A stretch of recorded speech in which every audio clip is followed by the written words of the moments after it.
Team India के coach Gautam गंभीर हर बार खबरों में बने हैं। कभी टीम इंडिया के प्रदर्शन को लेकर कोच गौतम गंभीर पर सवाल उठते हैं, तो अब फिटनेस को लेकर भी कोच गौतम गंभीर पर ही सवाल उठे हैं। यानी कि टीम इंडिया की एक नई रिपोर्ट सामने आई है, जहां कोच गौतम गंभीर पर आरोप लगे हैं कि वो कुछ खिलाड़ियों की गलत मेडिकल रिपोर्ट सामने लेकर आए, उनकी टीम इंडिया में एंट्री हुई और उसके बाद से जब वो खिलाड़ी दोबारा इंजर्ड हो गए तो अब कोच गौतम गंभीर के ऊपर ही सवाल उठे। यानी कि बीसीसीआई ने इन सब मामलों पर एक मीटिंग की और जानना चाहा कि आखिरकार टीम इंडिया के खिलाड़ी लगातार अनफिट क्यों साबित हो रहे हैं। आपको बता दें, जब कप्तान विराट कोहली थे तो वो योयो टेस्ट लेकर आए थे। टीम इंडिया में खिलाड़ियों को योयो टेस्ट पास करना होता था, उसके बाद ही टीम इंडिया में एंट्री होती थी। जैसे ही विराट कोहली को कप्तान से हटाया गया और नए जो कंडीशनिंग कोच टीम इंडिया में शामिल हुए, उन्होंने ब्रोंको टेस्ट लागू कर दिया। यानी कि ब्रोंको टेस्ट टीम इंडिया के खिलाड़ियों को पास करना होता है, उसके बाद से टीम इंडिया में खिलाड़ियों को फिटनेस टेस्ट की रिपोर्ट मिलती है और तब जाकर वो प्लेइंग 11 का हिस्सा बनते हैं।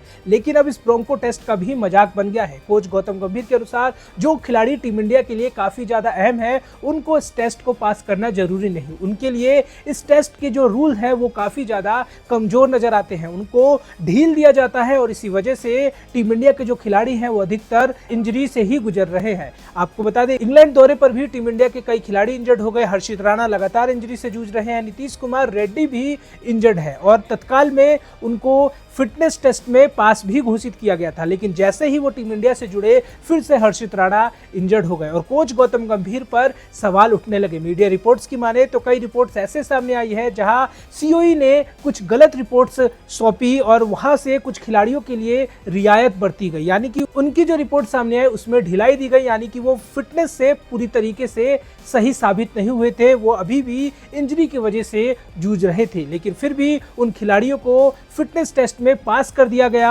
और उसके बाद से वो खिलाड़ी जैसे ही टीम इंडिया में वापस आए वो फिर से इंजर्ड हो जाते हैं। अब इन्हीं सब चीजों को लेकर बीसीसीआई काफी ज्यादा परेशान है। वो जो फिजियो है उसको लेकर भी काफी ज्यादा सवाल उठा रहे हैं, उसके ऊपर भी एक्शन लिया जाएगा। पहले आपको एक बार बताते हैं ये जो तीनों टेस्ट हैं उसमें किस तरह का अंतर था। योयो टेस्ट कैसा था, ब्रोंको टेस्ट में आपको किस तरह की फिटनेस टेस्ट साबित करनी होती थी और एक 2K टेस्ट था, यानी कि 2 किलोमीटर की एक रेस होती थी, आपको उसको पास करना होता था, तब जाकर आप टीम इंडिया के लिए खेलने लायक बनते थे। लेकिन फिलहाल इन सब चीजों को पूरी तरीके से दरकिनार कर दिया गया है। कोच गौतम गंभीर जब से टीम इंडिया से जुड़े हैं, खिलाड़ियों के फिटनेस पर भी सवाल उठ रहे हैं। जसप्रीत बुमराह लगातार इंजर्ड रहते हैं, हर्षित राणा एक आध सीरीज के बाद इंजर्ड हो जाते हैं। अब इन्हीं सब चीजों को लेकर बीसीसीआई के जो सेक्रेटरी है देवजीत साकिया, उन्होंने एक्शन लेना शुरू कर दिया है। जो फिजियो है कमलेश जैन, उन पर भी एक्शन लिया जाएगा और साथ ही साथ जो कंडीशनिंग कोच नए टीम इंडिया के जुड़े हुए हैं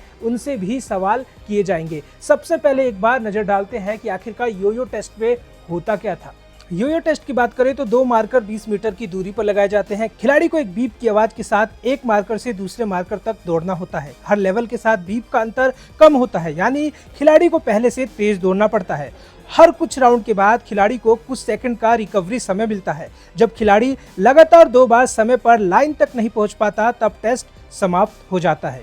यानी कि योयो टेस्ट में आपको काफ़ी तेज दौड़ लगानी पड़ती थी। इसकी वजह से टीम इंडिया की जो फील्डिंग थी उसमें भी सुधार हुआ था। विराट कोहली जब कप्तान थे तो योयो टेस्ट को ही एक पैमाना माना गया था कि आप इस टेस्ट को पास करने के बाद ही टीम इंडिया के लिए एलिजिबल हो पाएंगे, यानी कि प्लेइंग 11 में हिस्सा आपको तभी दिया जाएगा। लेकिन अब जो है उस योयो टेस्ट को पूरी तरीके से समाप्त कर दिया गया है। नए जो स्ट्रेंथ एंड कंडीशनिंग कोच हैं उन्होंने ब्रोंको टेस्ट को नया पैमाना घोषित किया था। नए पैमाने में क्या था आपको बताते हैं। ब्रोंको टेस्ट में क्या होता था वो भी इस ग्राफिक्स के जरिए आपको समझाते हैं। ब्रोंको टेस्ट में खिलाड़ी को लगातार दौड़ पूरी करनी होती थी, यानी कि 20 मीटर जाकर वापस आना होता था, फिर 40 मीटर जाकर वापस आना था, फिर 60 मीटर जाकर वापस आना, यानी कि तीनों को मिलाकर एक सेट बनता था। ऐसे में आपको 5 सेट पूरे करने होते थे। लगभग 1200 मीटर की ये दौड़ होती थी और इसको आपको 5 मिनट के आसपास पूरा करना पड़ता था। ये ब्रोंको टेस्ट जो नए fitness and strength conditioning coach थे एंड्रू एन, उनके द्वारा लाया गया था। लेकिन इस ब्रोंको टेस्ट में अब ढिलाई बरतनी शुरू हो गई थी, यानी कि जो टीम इंडिया के सीनियर खिलाड़ी हैं, जो खिलाड़ी टीम इंडिया के लिए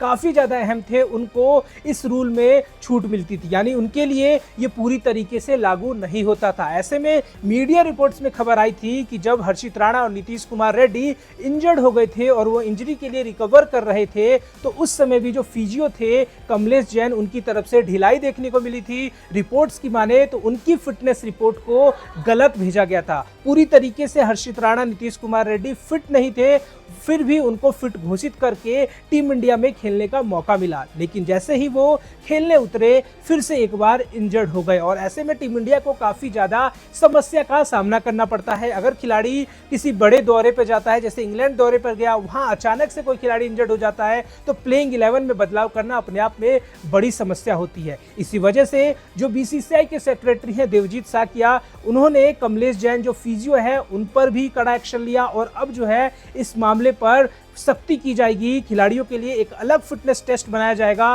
रूल बदला जाएगा और उस टेस्ट को पास करने के बाद ही टीम इंडिया की प्लेइंग 11 में खिलाड़ी को जगह मिलेगी, या कहे तो स्क्वाड का चयन भी उसी फिटनेस टेस्ट के आधार पर होगा। और कोच गौतम गंभीर से भी सवाल किया जाएगा, क्योंकि मीडिया रिपोर्ट्स में तो खबरें यही आ रही हैं, कोच गौतम गंभीर की वजह से ही जो चीजें हैं उसमें परिवर्तन किया गया, जो चीजें हैं उसमें ढिलाई बरती गई। अब देखना दिलचस्प होगा कि बीसीसीआई सेक्रेटरी देवजीत साकिया कैसा एक्शन लेते हैं।